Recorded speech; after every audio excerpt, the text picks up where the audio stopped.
La question a été posée plusieurs fois des savants. Qu'en est-il de ceux qui s'endorment et qui loupent une prière? Chose qui peut arriver à tout le monde.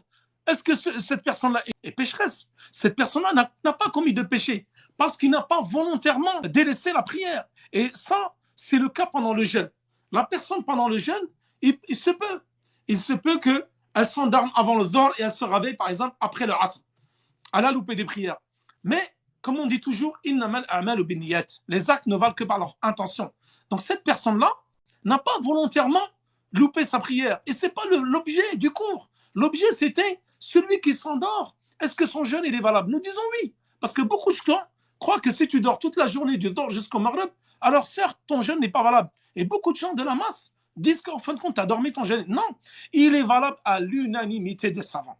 Le fait de délaisser la prière, ça, c'est une autre question qui n'a rien à voir avec le jeûne.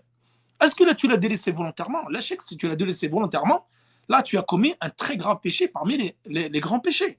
Mais comme la personne, par exemple, qui veille toute la nuit et qui ne se lève jamais pour Salat al-Fajr, lâchez que là, nous disons que cette personne-là, qui n'a pas fait les causes, elle n'a pas pris les asbab de régler son réveil, de dormir tôt, etc. Que volontairement, elle entend l'adhan et puis elle se rendort. Elle entend le réveil, elle coupe le réveil, elle se rendort. Ça, le hukm, c'est différent. Entre que celui qui s'est assoupi et a loupé la prière et celui qui volontairement délaisse la prière.